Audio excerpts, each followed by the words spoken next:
Hi, and welcome to the Silicon Insider podcast. I'm Mike Malone, and welcome, Scott. Good to see you again. You're looking very Thank you. casual today. Thank you. Um, we got a lot of news. I mean, one of the big ones is NVIDIA.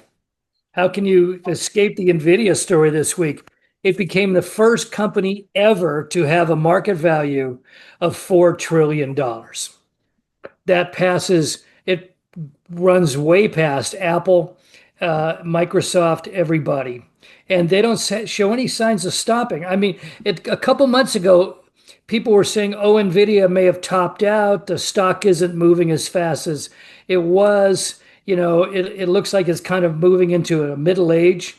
But ever since then, the company's taken off. And now, not only are analysts saying it could continue growing 10%, 20%.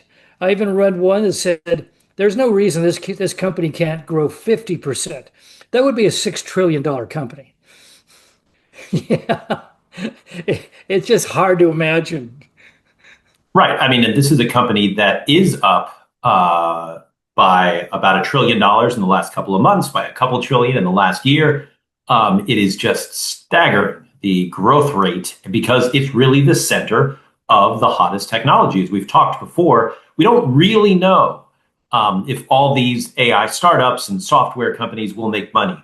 But we do know that they all are dependent on NVIDIA chips for the Right. most part, and that's why NVIDIA is making so much money. So that has been the AI play since the beginning, and there really hasn't been. I mean, Microsoft is in there, certainly AMD, a few others, but the big one has been AMD had a NVIDIA. pretty good week too. Right. Yeah, I mean, that was interesting. It seems to have revitalized and it's on its way again. You know, I'll tell you a little secret that may be one of the reasons that never is discussed. A story today basically said NVIDIA is doing so well not because it just has the best products, but it has the best customers. It's getting the big names, and they're pretty predictable, and they're not going to disappear. But I encountered something else a little while ago. Uh, my oldest son's girlfriend's car broke down right in front of NVIDIA's headquarters. And they had to get a tire and all that kind of stuff. And as they did, my youngest was sitting there in the car with them, and he started looking at all of the workers coming out of NVIDIA.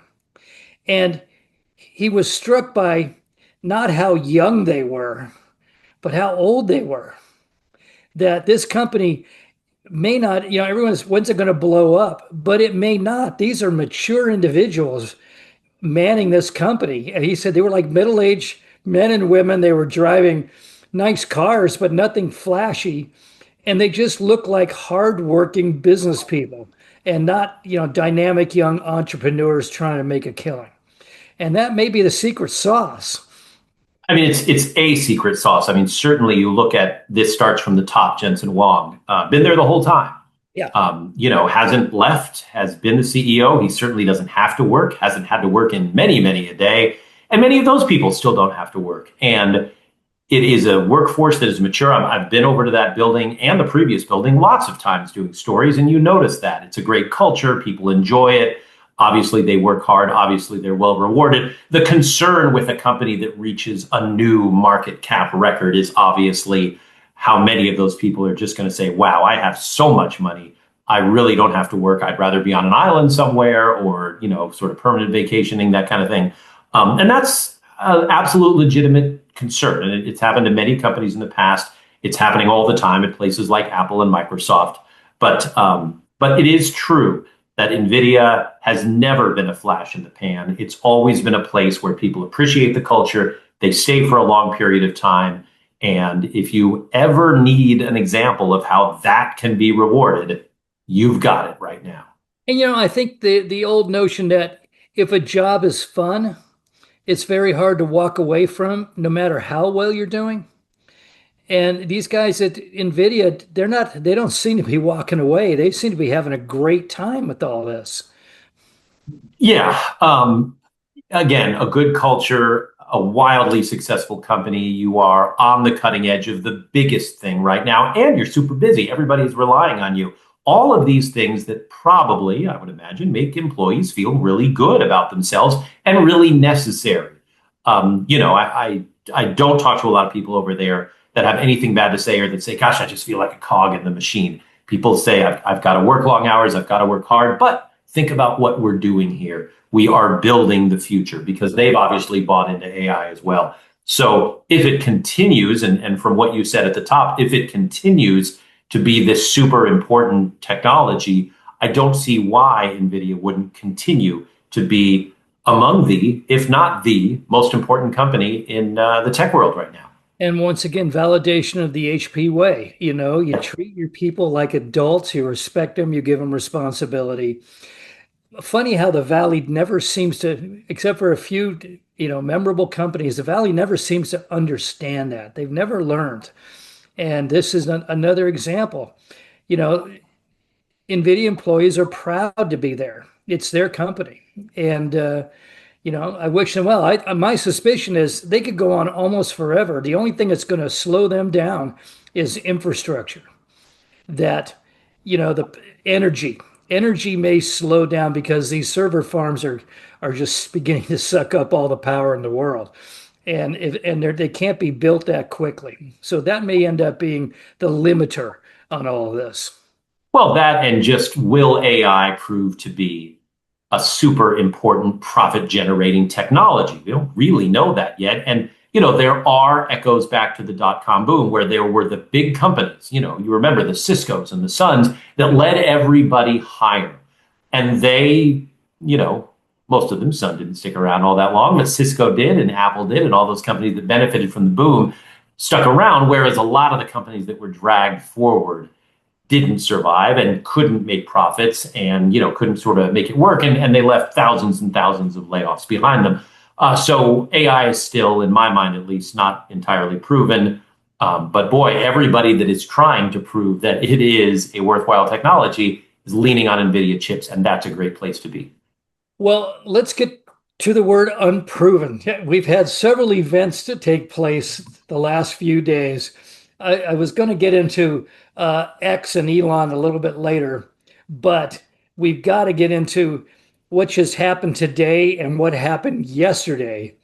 Yesterday, it was Grok, the new AI system for X.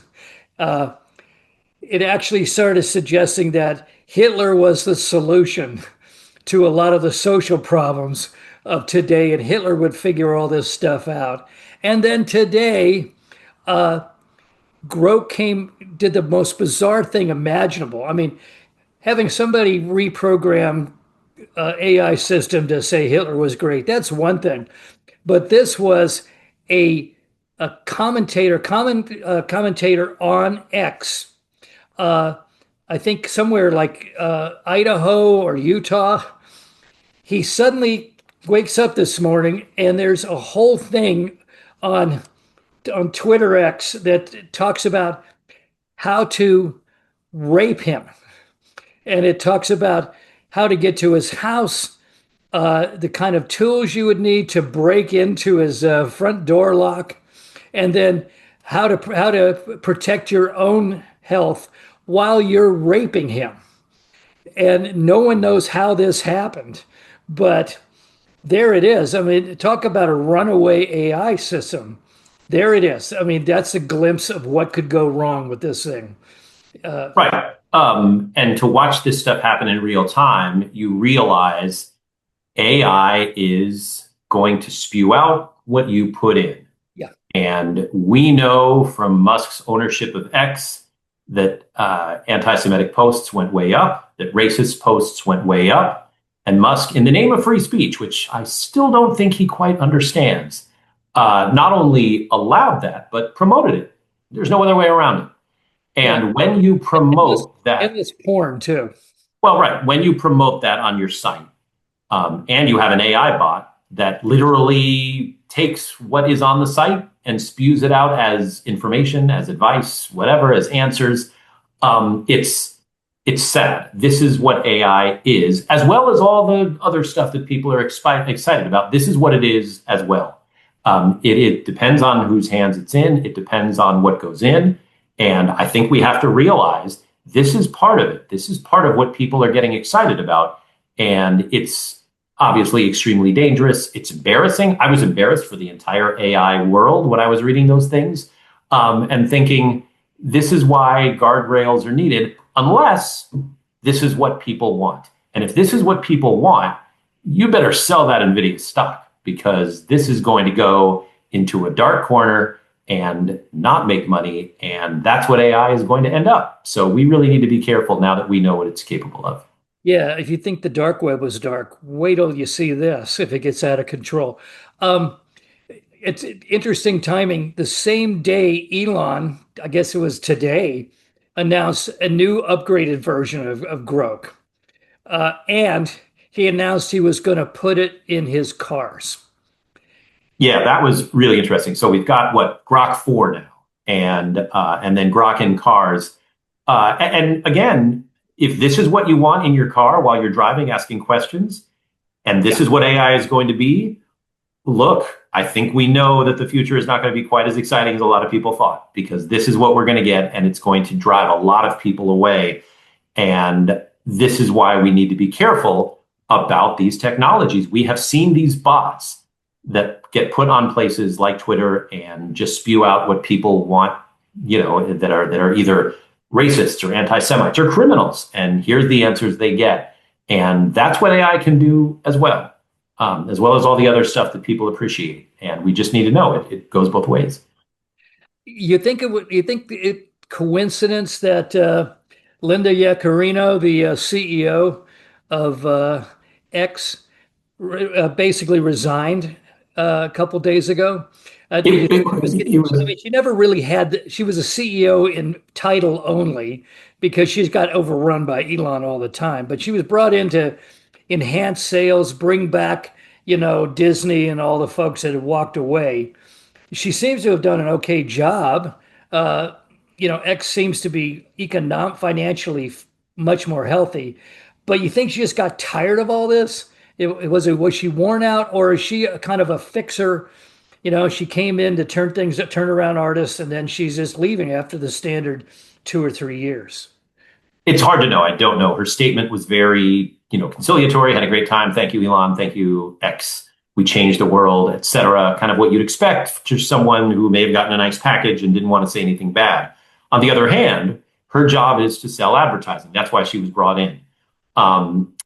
If X can still sell advertising after what happened on Tuesday, I wave the white flag as to knowing anything about anything in this world. And I work for a business that relies on advertising. So I know nothing. If X can sell ads after what was, I'm scrolling through this on Tuesday in real time, and I saw those ads right next to those posts that were comparing Grok to Hitler and saying Hitler should have done this and that.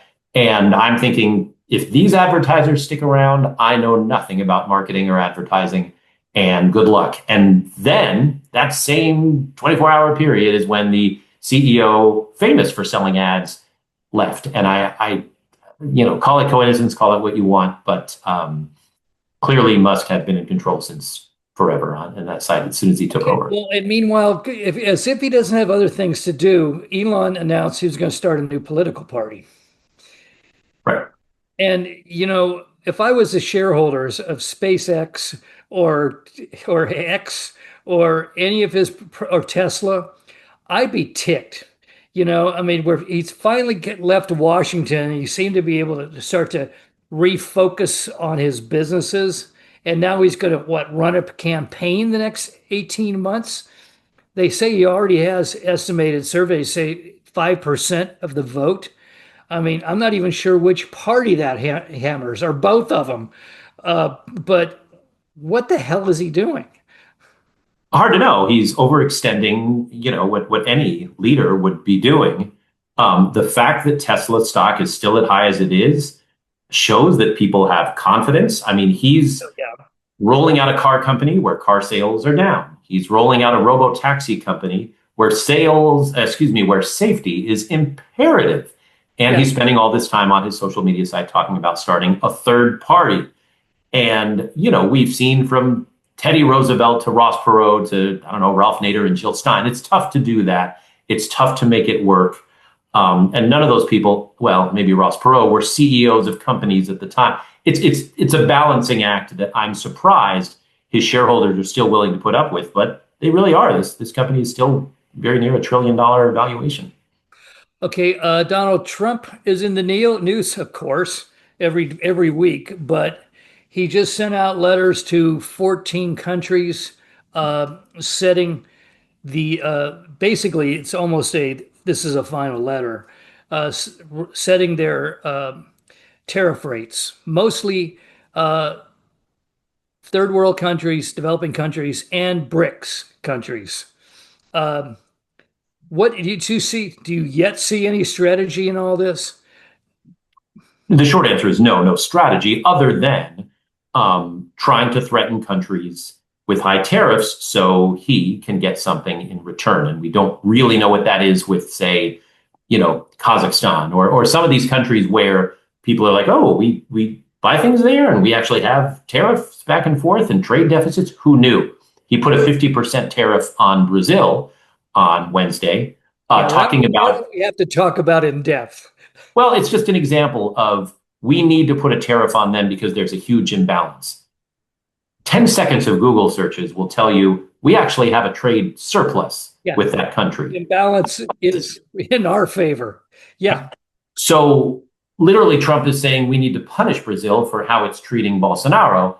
And he's punishing them by making you, the American consumer, pay more for goods from Brazil. I don't know how that punishes Brazil, but a country that, by the way, again, I found out in about 10 seconds, we have a trade surplus with. We have a trade surplus with, and he's acting as if Lula can can cut the deal to get Bolsonaro off.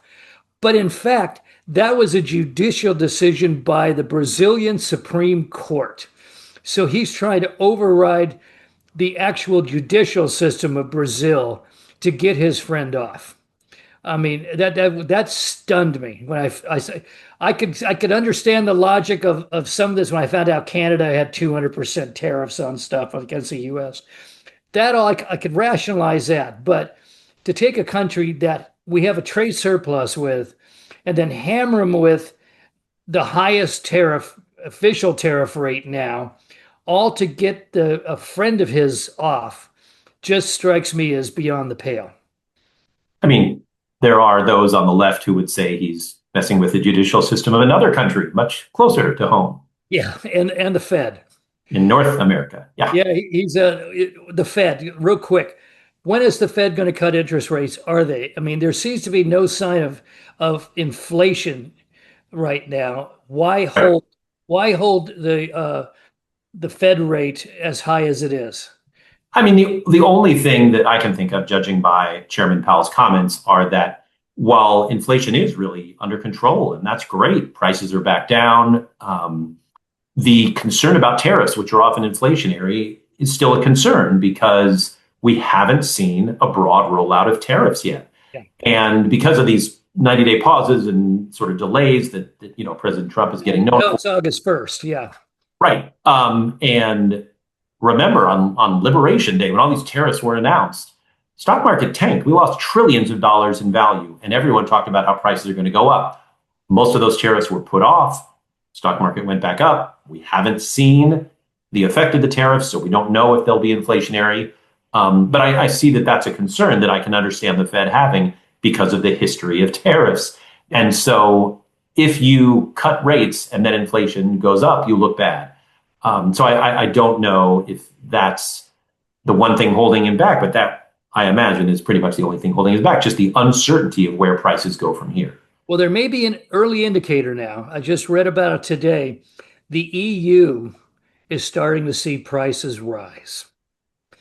It's just starting to happen. And maybe that's what Chairman Powell's looking at. But he seems very indecisive on this stuff. Even his own people, the rest of the Federal Reserve board members, about half of them seem to be ready to start cutting rates right away. Yeah, we'll see. I just think the Fed is being cautious, which it's famous for being. And you can say today the inflation rate is such that the Fed could cut rates. And maybe that would make mortgage rates eventually go down. It would help people trying to pay off their credit cards and student loans, et cetera, et cetera. But we don't know, even in the fairly short term, if prices are going to go up because of these tariffs. We just haven't seen enough of them yet. And President Trump seems determined to continue to pursue these tariffs. And so it is likely, I think, that we will eventually learn whether or not they do raise prices. Ultimately, it's beginning to seem pretty apparent this is all about China. I mean, he brings in the four African leaders, and right at a moment where Silk Road is getting a lot of bad publicity, especially in Africa, from China's excesses there. Everything seems to be tied to China, including these tariffs. I don't know how a tariff against other nations are tied to China. It just seems to be leading China to economic alliances with other countries instead of us. And I don't know how that helps us.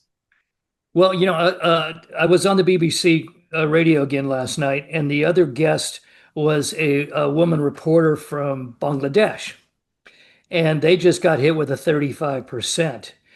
What she didn't know at that moment was Bangladesh is rumored to be taking their tariffs down to zero to try to get out from under that. Because if they don't, they're going to be their only export is garments and fabric, and they're going to get caught between the twin millstones of India and Vietnam. If at 35%, the country would literally not be the country would go bankrupt with that, and that was her complaint. So it's still having an effect out there in various places. Different countries are still reacting. We heard that 70 countries have now been in touch with the Secretary of the Treasury. So who knows? Once again, we're kind of at a loss of how this thing all pans out. Let's go on to other things. Indeed and Glassdoor have laid off 1,300 people.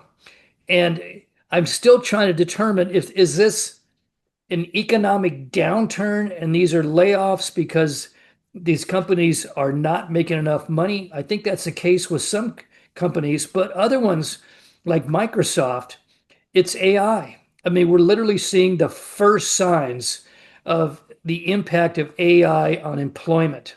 I mean, Microsoft essentially laid off, 9,000 employees, and at the same time, they put in a request for 7,000 HPIB permits for Indian employees. I mean, that really seems to suggest that what we have is an employment shift. We're going to lay off all the people that aren't in AI. We're going to keep all the people who are trained in it. Are you seeing the same thing? Yeah, and it seems that these are both software companies. Microsoft's a huge software company, and Microsoft obviously is doing great. I mean, it's the second most valuable company in the world, blah, blah, blah. And it laid off 15,000 people within a couple of months. So these other software companies, maybe they're not saying, hey, it's AI, but I think it's AI. And that is likely to make some jobs just not as necessary. And some companies like Salesforce have admitted that, hey, this is where we're going. Even Google, this is where we're going. If you want a job here, and we are hiring in some areas, but you have to have these skills. And I don't know, Indeed is not publicly traded. I don't think many of these job sites are. Well, LinkedIn owned by anyway. Would we know if they're slowing down? I mean, the unemployment rate is still low. Companies are still both hiring and firing, which means these sites are likely to be active with people looking for work. So it seems like they're busy, but I'm just guessing many of those tasks are now being handled, especially the back end stuff, by AI. Well, and we know this week, Mark Zuckerberg announced that he's rating other companies for the best. He had a list of a couple hundred of the best AI talent in Silicon Valley, and he's going after all of them. And apparently, he's not doing real well with most of these big other tech companies, but he's having some victories at Apple. That he's begun to steal some people from there, which is kind of a statement on the failure of Apple to really keep up with this AI game. That makes sense. Also, a statement on a very mature company where people have already made a lot of money going where the action is. And that could either be an AI startup, or it could be a big company like Meta that is paying gigantic bonuses because they're trying to pull people away from the AI startups and the, sort of hope of IPO wealth. And that, I think, is why we're seeing these giant bonuses. There is a huge gold rush right now in AI, and that costs money.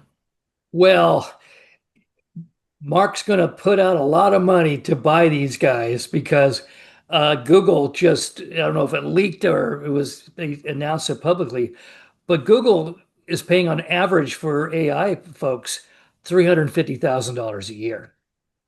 That's a chunk of change, even in Silicon Valley. That almost gets you a house or a down payment on a house. Down payment on a house. Yeah. Well, I think the bonuses Zuckerberg was reported to be paying were, somewhere around the 100,000 or $100 million, which is crazy. But again, you're trying to take people away from potential IPO riches, and the money is just eye-wateringly crazy at this point. Well, there's this old theory in the Valley an old rule that all the great innovative work is being done by the top 2%. And at any given company, any given hot company, there's only a handful of people that are really making the difference. So I would think that if it took $100 million worth of stock, it might be worth it to get the number one AI guy in the Valley. Gal. Yeah, that's what the goal is right now. And we've seen that before with booms and things.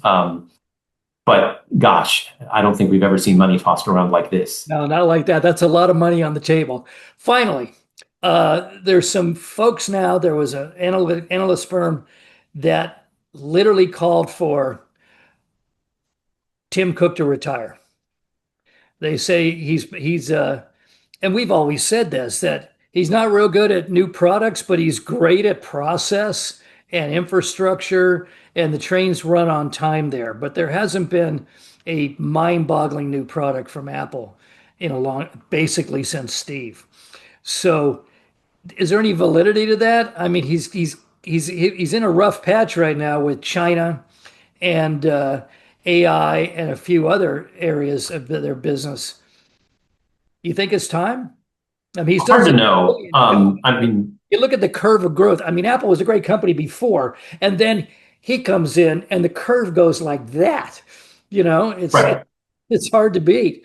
Well, if Apple is a $3.4 trillion company, Yeah. $3 trillion of that wealth created under Tim Cook, not Steve Jobs. Not to take anything away from Steve Jobs, but $3 trillion comes from the Tim Cook years. Apple's culture is such that it's probably going to clash with President Trump no matter who's in charge. Yeah. Also, Apple is a hardware company. They do a lot of great things with software, but first and foremost, they're a hardware and therefore a software delivery service, and the best with the App Store. So I'm a little confused why people expect Apple to be this AI giant. I just don't understand it. There's so many AI companies out there already, many of whom are not going to succeed. And why we need Apple in there as opposed to the delivery service for this, I just don't know. But that's where the pressure is coming from. Yeah. And does another CEO just come in and say, hey, we're going to buy, I don't know, Perplexity or whatever? I just don't know. But that seems to be the impatience with, again, a company that is the third largest company in the world, market cap wise. So I don't quite get it. I don't know that a different person would be the solution, especially the back and forth with the president. But on the AI front, does Apple have to be everything to everyone? I don't know. No, and I think you may knock him for saying there's been no new iPhone, there's been no new, iPad. He hasn't come up with a revolutionary product. But on the other hand, I think he's probably the finest process CEO we've ever seen. I mean, when I say he gets the trains to run on time, he really gets the trains to run all around the world. I mean, it's incredible, Apple's efficiency at all of this. And if you lose that guy, you're never going to get him back. You may get somebody else, but you're not going to get somebody with that set of skills. Agreed. Okay, well, that's it for now. You can see Scott every night. Well, not tonight, but wait, are you on tonight too? By the time anyone's listening to this, it's days later, so it doesn't matter. Okay. You can catch me whenever you're listening. Well, it's nice to see you're home again. You can see Scott always on NBC Bay Area and on YouTube with this show and on uh, Facebook and X. X, yeah, you're on. All the socials, yes. As we badmouth X, you're on it all the time. And I'm here. I'm on the BBC World Radio every other week. That's it for now. Thank you very much. See you in a week. Bye bye.